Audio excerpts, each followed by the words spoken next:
增进认知，实现自由。朋友们，这里是老管解牛。最近统计局发布了人口数据，2025年新生人口792万，比2024年减少了17%，这是雪崩一样的人口下降啊！前几天统计局又发布12月份社会零售数据，增速也是大幅下滑，从10月的2.9%下降到了0.9%，已经是连续7个月大幅下滑了。那这两组数据放在一起，触目惊心。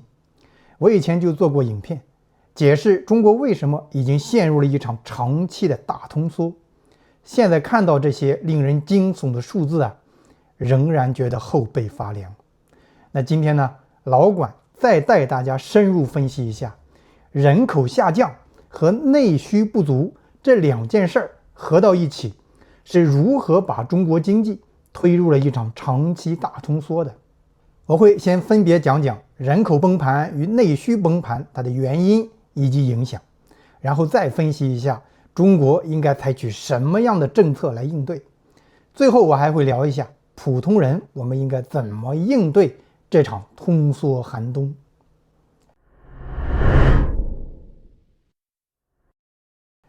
我多次展示过这张新生人口图啊，现在可以把2025年的数据填上了。大家看这个下降是不是够猛烈的？相应的，我们可以推算出来，20年后，也就是2045年，将有大约792万人参加工作。而那个时候有多少人退休呢？大体上它等于1985年出生的人口，对不对？60岁退休嘛。1985年有2227万人出生，也就是说2045年大约2200万人退休。那么2045年中国的青壮年劳动力人口将减少多少？1400多万。杭州城有多少人口啊？1200万啊。一年减少的青壮年劳动力人数比杭州城还要多。那你再来看一下这张图，就是推算出来的中国每年青壮年人口的净增减图。我以前也多次展示过，你看加上2045年的数字，是不是触目惊心啊？这条曲线怎么推算出来的？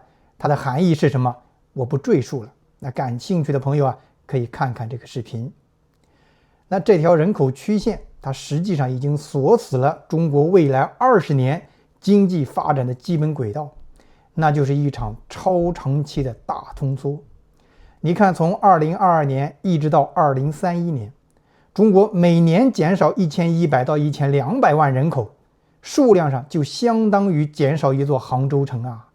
到了2036、2037年，回光返照一下，青壮年人口减少量接近于0，但是过了那3年，青壮年人口又会再次猛烈的下跌。2045年一年就减少1400多万。那根据这个人口变化，未来中国的经济大体上可以分为这3个大的阶段。今天一直到2031年，那经济大概率是要持续维持通缩态势。那可能 AI 技术进步能够减缓一些通胀压力，但是恐怕无法完全抵消。2035年以后，特别是2036、2037年这2-3年，应该是经济难得的喘息机会。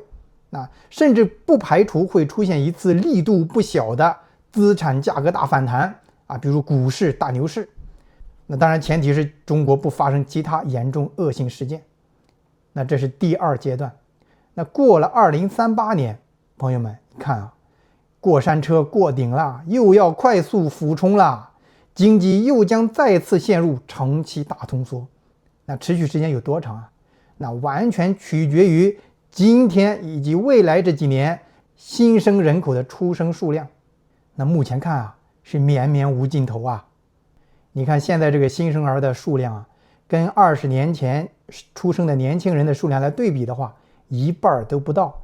那就意味着一对小夫妻生的孩子的数量都低于1了，他们1胎都不愿意生了。当然去年是蛇年，可能对这个新生儿的出生数量有很大影响。那未来呢，也许会再反弹。但总体看这个趋势啊不太乐观。那当然了，未来如果 AI 技术出现了革命性的进步，能够大量的替代劳动力，那可能会抵消一部分通缩效应。可是这个事情啊看不清，那不确定性很大。那为什么青壮年人口的减少对中国经济影响会这么大呀？那这里我再解释一下，青壮年人口啊是劳动力，它是商品和服务的生产者，它也是收入的创造者，所以它也是需求者。一个社会如果青壮年劳动力在增多，那会发生什么呀？产出就会增加呀。那产出对应着收入啊，因为你生产东西卖掉，你就对应拿到收入，对不对？然后你又去买别人的东西啊，那这是很朴素的经济现实啊。那经济学上管这个叫萨伊定律，就是所谓的供给本身会同时创造需求。当青壮年劳动力在增加，产出和需求都会膨胀增长。那同时呢，这个时候老年人比例相对比较低啊，你供养的负担也比较低，所以大家收入啊都在增长，经济在扩张，那各行各业都不错。但是如果这个态势逆转呢，青壮年人口猛烈减少，干活的人猛烈减少了，老年人猛烈增加，那不干活的人猛烈增加了。结果是什么？表面上看似乎也没啥呀，你说劳动力少了，那需求少了，那你供应也少了呀，你不是还是均衡吗？但实际上并非如此。这里有两个非常强烈的效应。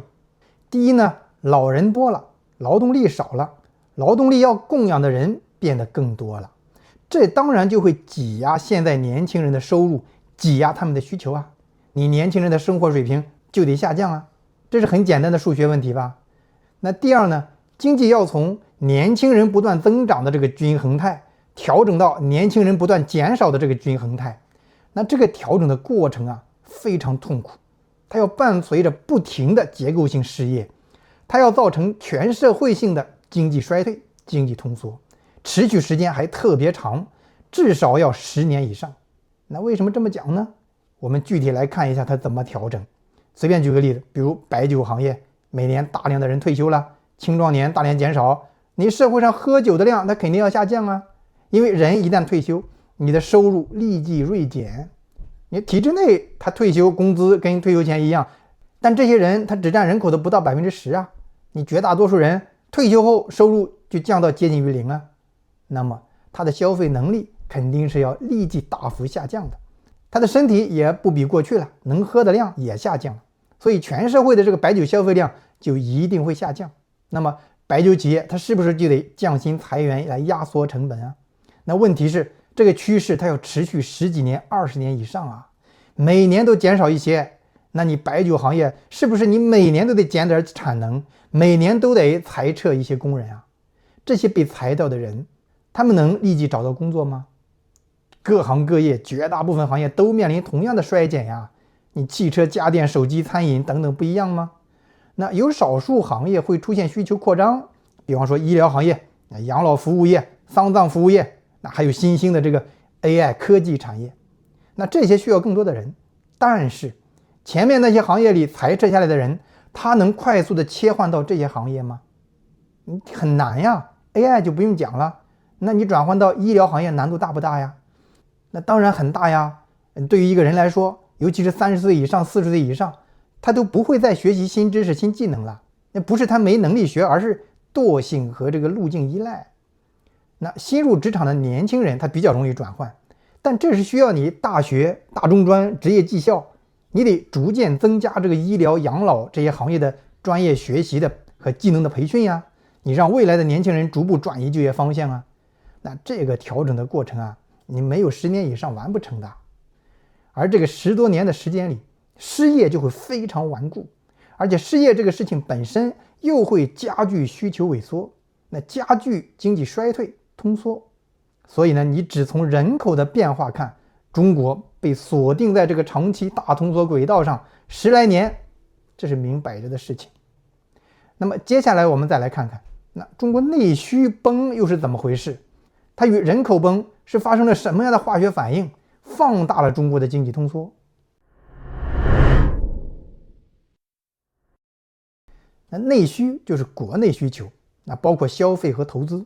这个概念来自于 GDP 的核算公式啊 ，GDP 就是一国一年生产的这个商品和服务的总和嘛。那核算 GDP 的时候有一个办法叫支出法，就是计算一下全社会为了购买这些商品和服务所要支付的总额。这个购买支出一部分是居民消费，就是衣食住行这些采购啊，那另一部分是投资支出，就企业政府，那你为了扩大投资，你要买机器设备啊，你要建设啊等等这些支出。那还有一部分呢，就是进出口，就是外国人购买的中国的东西。那前面消费和投资加起来它叫内需，那进出口呢叫外需。那么我们来看一下中国2025年这3部分到底是怎么样的。消费它去年的逐月的增速是这个样的，你看是不是每月都在下滑呀？那你再具体去看消费的构成更刺激。你看去年12月啊，社会零售整体增速下滑到了 0.9%， 但是其中限额以上的这个单位商品零售额增速是负数，是负的 2%， 远远低于总体。那餐饮增长是 2%， 但是限额以上的餐饮店它的销售额下滑了 1.1%， 就是负的 1.1%。 那这里限额以上是什么意思呀？就是那些大型的批发零售企业、大型的餐饮公司，他们的销售额啊，这个数字下降说明什么？说明大家都在从大商场买东西转移到小摊贩那里买，去大饭店吃饭转移到路边摊去吃饭，这是消费降级啊，这就是妥妥的内需不足啊。那这里插一句啊，前2年这个拼多多的股价暴涨，受到很多人的追捧啊，说拼多多啊管理多么厉害，商业模式多么优秀，很多人就使劲买拼多多股票。那当时我就跟朋友争论啊，我说它的业绩大增，那是因为消费在降级啊，大家买不起品牌货了，都跑到拼多多来买白牌货了。那等到这个过程大家都转移完了，它业绩也涨不动了呀。那我当时这个评论啊，当然招来一顿鄙视啊，甚至唾骂。那现在看这个消费数字是不是印证了这一点呢？那此外呢，就是家电、汽车消费量11月、12月是猛烈下降，10几、20的负数。那这一个重要原因就是你上半年你搞以旧换新国家补贴政策呀，你这个现在不搞了，消费啊就立即打回原形。那你再来看投资，其中绝大部分都是固定资产投资，它在去年的增速是这样的，你看也是一路下滑呀，降幅最大的是地产投资，然后是政府基建投资，他们下半年全是负数。但是最令人惊悚的是制造业投资也接近于零了，只有 0.6% 啊。那尽管消费投资的增速啊双双呈现前高后低这个态势，大幅度下滑，但是去年中国这个官方啊仍然宣布实现了 5% 的 GDP 增速，那其中进出口强劲增长做出了巨大贡献。那12月呢，中国宣布进出口截至11月实现了 1.08 万亿美元，12月出口又继续强劲增长 6.6%。 那我在这个视频里呢详细分析了中国为什么可以实现如此强劲的出口增长，那这里我不赘述了。内需外需这2个数字一对比就很清楚啊，内需崩了，目前经济主要靠外需支撑，没有外需增长，经济会更加萧条。那么内需为什么这几年持续萎缩呀？为什么中国政府不停地出台政策来扩内需刺激消费，可是内需它就是起不来呢？那先看消费，消费不足表面上看啊是大家不花钱，似乎啊大家手里都有钱捂着不肯花。那中国政府制定的刺激消费的政策它就着力于此。那比如投入3000亿的资金啊，把它当作鱼饵一样喂到老百姓面前，来你快咬钩啊，你赶紧来花钱啊，你花钱你就能拿到这个饵了。那老百姓为了得到这块饵啊，咬牙把还不太需要换的这个冰箱空调给它换了。那这么做啊，短期看社会零售额是上升了，但长期看呢，你有什么意义呢？第一，你这不是透支未来的消费吗？你这不叫竭泽而渔吗？饮鸩止渴。你这一波补完了，你接下来你怎么刺激大家花钱呀？那第二，你这个做法实际上是非常恶劣的破坏市场竞争的做法，而且是劫贫济富。那为什么这么说啊？你能列入补贴白名单的全是大厂啊，那些小厂子没资格进不了白名单。那在这几个月的疯狂补贴当中，他们是不是就可能撑不住破产倒闭啊？那是不是要造成他们的失业啊？你本来那些大厂盈利能力更强，员工收入也更高，老板利润也更高，你现在拿全民缴纳的税款去补贴这些大厂，饿死那些小厂，你这是干什么呀？什么叫劫贫济富啊？那再从另外一个角度看，买得起这些产品的通常都是现在还相对比较富裕一点的家庭啊，那些穷的没钱买的，你只能干瞪眼啊。你拿全民缴的税来干这个，你这不是从穷人那里抽税来补贴富人吗？那政府之所以这样做呀，是因为政府他不想正视消费不足的根本原因。那消费不足的根本原因是什么？收入不足，这不是很简单的常识吗？那收入高，谁需要你刺激啊？谁不想花钱过好日子呀？那么中国为什么出现了老百姓收入严重的不足呢？3大原因。第一个原因是不公平的资源分配和权力分配，这个就是以前我多次讲的体制内和体制外的这种隔离。那注意，我这里说的体制内包括了政府各单位和大国有企业。政府机关事业单位有5000万职工，这些人收入远高于体制外呀，而且养老、医疗、孩子教育都不用花钱呀，他们收入靠的是政府的垄断性行政权力。那另外特别重要的就是国有企业群体，他们也有5000万员工，但是这5000万人手里掌握着中国60%以上的企业资产。那中国一共有多少青壮年劳动力啊？9亿。刨去体制内这1个亿，剩下的8亿青壮年都只能挤在那40%的企业资产来讨生活呀。你平均到每个人头上，国有企业人均资产大概是800多万元，那数都摆在那里还可以算呀。体制外的那8亿人呢，人均资产只有30万元，差了27倍。你关键是他国有企业那800万人均资产，他还是超级垄断的，盈利能力特别强，可以躺着就赚钱的资产呀。石油、煤炭、矿产资源，电信、银行、高速公路，哪个不是啊？但是民营企业这些资产呢，这30万都是充分竞争的，你需要不停的努力，稍有松懈就要亏损，这样的资产，绝大多数人被分到了这样又少又烂的资产，他赚不到几个钱。而极少数你主宰着庞大的优质的那个垄断资源，你赚得盆满钵满。那这是长期以来中国消费不足的一个根本原因，因为8亿人被分配了很少的资产，手里没钱啊。从我读大学的时候，学术界就一直在争论一个问题，说中国经济增长消费占比为什么那么低啊？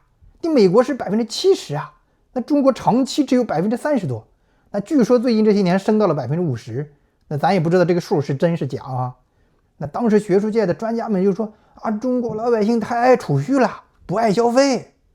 后来我有一天明白了这个巨大的资源和权力分配不公之后，我真想扇这些专家们的耳光啊！你们拿着政府给你们发的钱写出来些什么狗屁研究报告啊？那还有个说法，说中国居民社会保障不足啊，看病报销太少，养老没有退休金，这个没错，但这只是表象啊！你想想看，平均每个人头上只有30万块钱的劣质资产，你靠这点东西产生的收益，你给他提供那点收入很可怜，你怎么可能给他建起来非常不错的社会保障这个储蓄啊？你前段时间高院脑子进水了呀，要强制这些小企业缴纳社保，你那不是要让这些小企业直接破产完蛋吗？很多人这个问题一直没想清楚啊，甚至强硬的说你就应该强制缴社保。你得先看看这8亿人手上那点可怜的经济性资产呀，你有能力承担这8亿人的社保吗？国有资产那边人均800多万，优质垄断经营资产，他们当然可以给这些人创造丰厚的收入、丰厚的社保啊。这两边相差太悬殊了，你结果当然是消费能力严重不足啊，你内需当然不足了。所以你要扩内需，你是不是要首先解决这个资源分配不公、权力分配不公这个根本性的问题？你这个问题解决不了，你扩个球内需啊。那第二个原因呢，那就是人口老龄化的冲击。人口老龄化造成这个需求萎缩，这刚才都说了，我就不重复了。第三个原因呢是债务问题。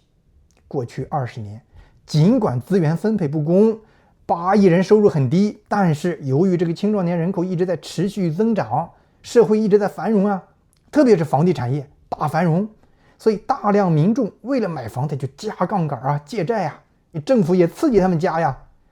那2022年开始，青壮年人口断崖式下降，房子也应声大跌啊，而且是阴跌不见底啊，到现在已经跌回10年前的价格了。多少人因此背上了沉重的债务负担，他还敢消费吗？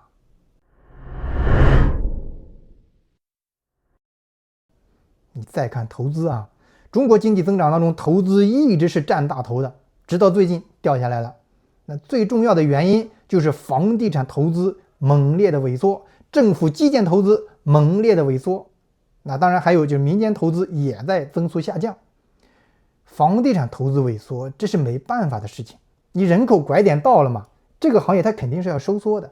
但是你回头看，中国房地产走的这个路子是彻头彻尾的失败和错误。政府不应该把土地经营当成自己的生意，一边低价征收土地，另一边高价卖给开发商。你这个路子，你就让政府有天然的冲动，要去严控土地供应，推高地价，推高房价，来赚更多的钱，然后拿去钱去搞项目建设啊，建大项目给官员出政绩。你现在人口遇到拐点了，房价泡沫破裂了，房地产开发大规模缩水了呀。那地方政府现在也砸在里面了，以前借的大量债务，你本指望卖地还钱，现在崩了。地方政府都变成了僵尸企业了，背着一屁股债还不上。你说他哪里还有能力有财力去搞基础设施建设啊？很多人说中国基建已经饱和了，你别扯，那多少地方需要基建呀？新能源建设，各地城市一下雨就内涝，说明什么？说明你地下管网不是一团糟吗？你这都需要投入资金去扩建修缮呀。当然我们都知道，这里关键的问题是政府干基建蕴藏着腐败，效率低下，浪费巨多。但是你总不能看着城市一次次闹水灾、闹爆燃事故，哪个损失更大呀？可是现在地方政府已经僵尸化了，没能力干了。那最后呢，就是民间投资。民间投资下降啊，我觉得主要是预期不好。这个预期不好，那一是通货紧缩的影响啊，前面已经说过了。那还有啊，就是你动不动你要收拾，你整治民营企业老板，你吓得马云都跑出去待了好长时间，谁还有心思啊，心无旁骛的去投资去发展呀？那以上呢，我讨论了中国的这个消费与投资这两个内需为什么会大幅萎缩。那么现在我们讨论一下这个局面应该怎么应对。面对这场大通缩，政策上该怎么应对呀？其实前面讨论清楚了原因，对策也就自然清楚了呀。第一，当下最紧迫的就是要赶紧实施大规模宽松的货币政策，这主要包括3个方面。第一，大幅降低利率利率过去2年下调了一些，但是远远不够啊。贷款基准利率 LPR 仍然是 3.5%， 而住房抵押贷款通常都在 3.5% 到 4.5% 之间呀。企业贷款的利率大概在 4.3% 以上，这个利率仍然是很贵的，尤其是在中国今天这个需求萎缩、大通缩的这个状态下，它对消费、对投资的压制很严重。所以啊，你赶快下降利率啊，让那么多的背着房债的房奴们喘口气，让这个地方政府喘口气。你先降到 2%， 观察一下，你不行再降，直到降到 1%。那日本当年应对大通缩，利率都降到过负数啊，这没有什么不可以呀，你要赶紧去做呀。第二，就是要加大货币供应，那中央银行应该加大货币投放，支持中央和地方政府、国有企业、民营企业去加大投资。在当前民营企业投资熄火的情况下，你政府和国有企业应该扛起来投资的重任，中央银行应该指导商业银行加大贷款投放，鼎力支持。非常重要的就是在非常时期，你应该允许地方政府实行债务破产重组。那中央银行完全可以大量买入地方政府的垃圾债务，相当于你用印钞来解决这个不良资产。你说啊，这不通胀吗？通啥胀啊？你现在正在通缩呢。2008年大危机时期，美国提供了样板让你学习。那日本为了应对大通缩也干过，你为啥不学呢？现成的教科书摆在那里，你与其让债务死死压着地方政府喘不过气来，你不如干脆通过适度印钞化解一部分债务，让它能活起来，有能力去搞新的建设呀。那第二呢，就刚才提到了，就是中央和地方政府以及国有企业要加大项目投资，重点投资对国民经济长期发展有重大意义的优秀项目。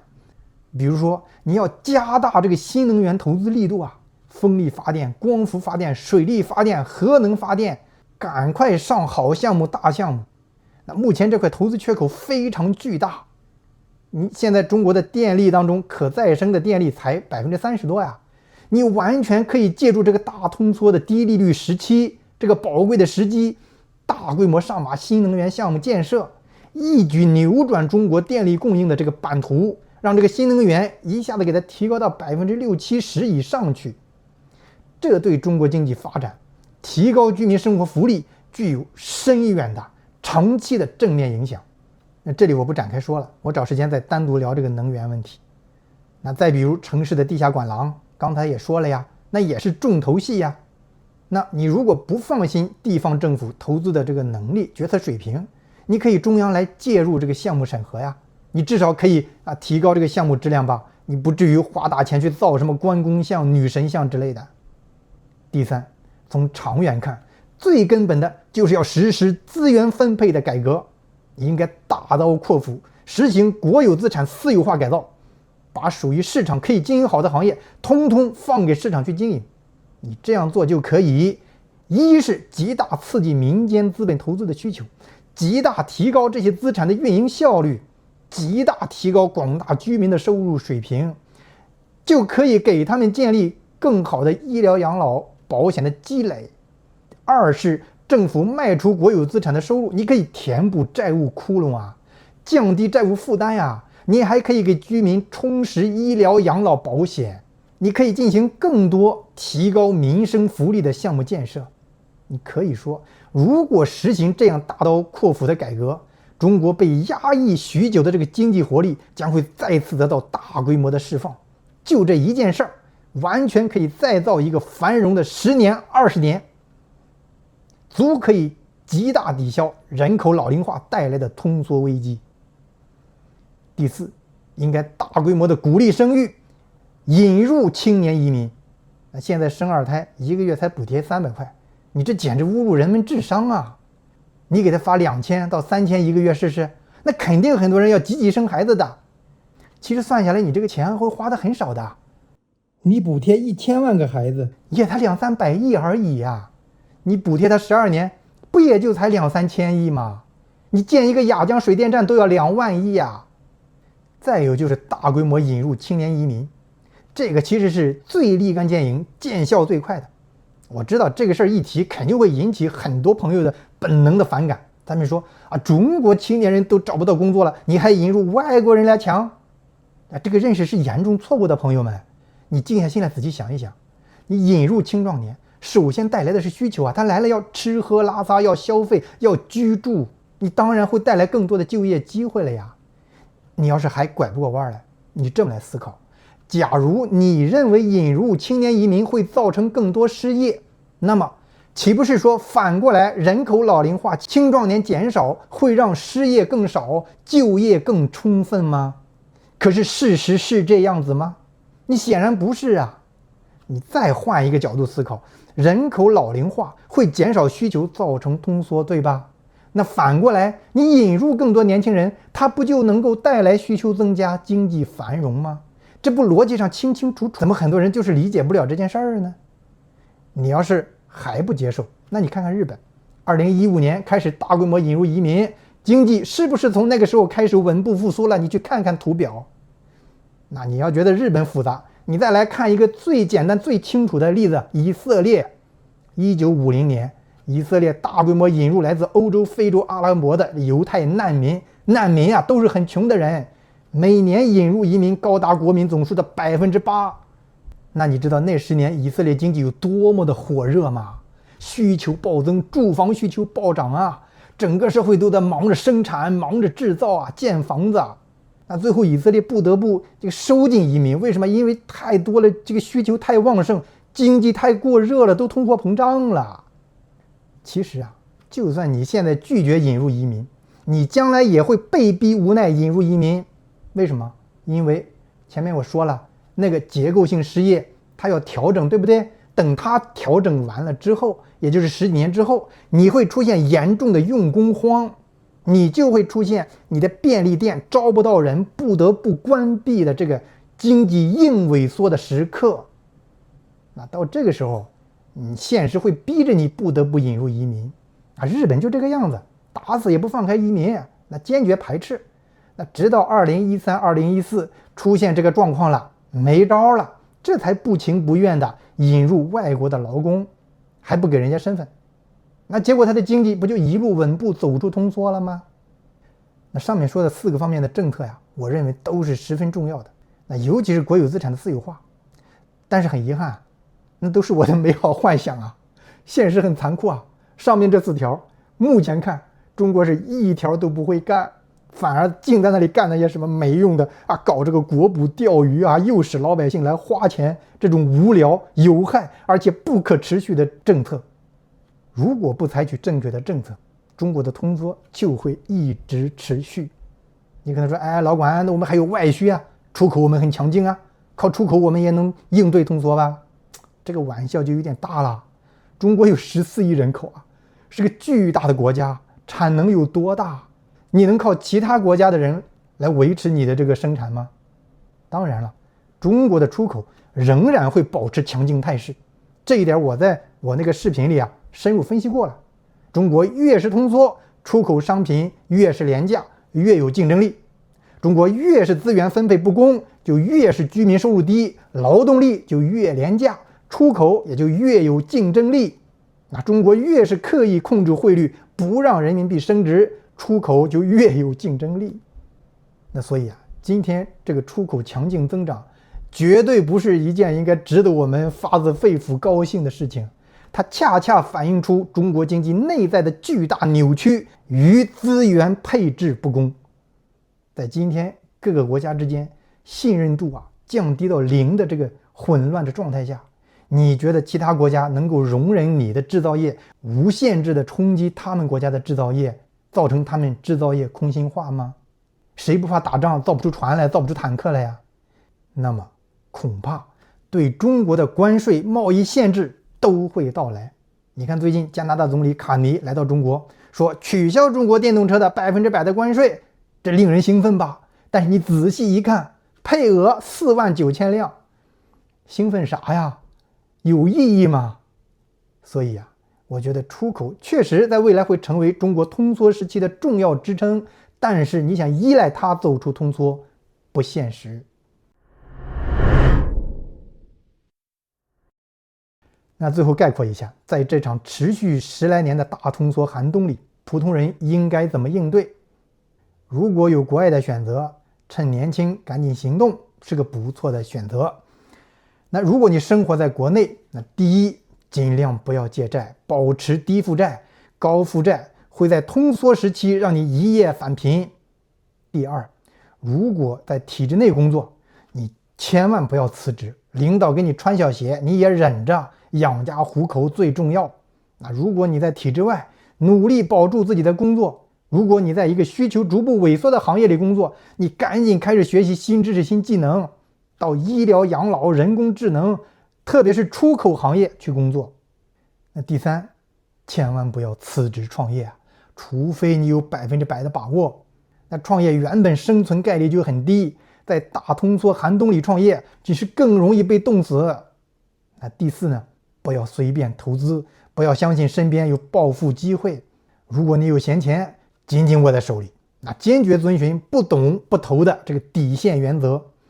我在这个视频里介绍过适合普通投资小白的这个策略啊，感兴趣的可以听听。那对于想深入学习投资的朋友，赶紧开始吧！我推荐你先开始读巴菲特的书信、访谈纪要、股东会纪要，你认认真真的读，再读一下塔勒布的那几本书。你最后一定别忘了关注老管解牛，那我会逐步深入的去讲一些确定性获得投资收益的方法和理念。好，朋友们，下期再见。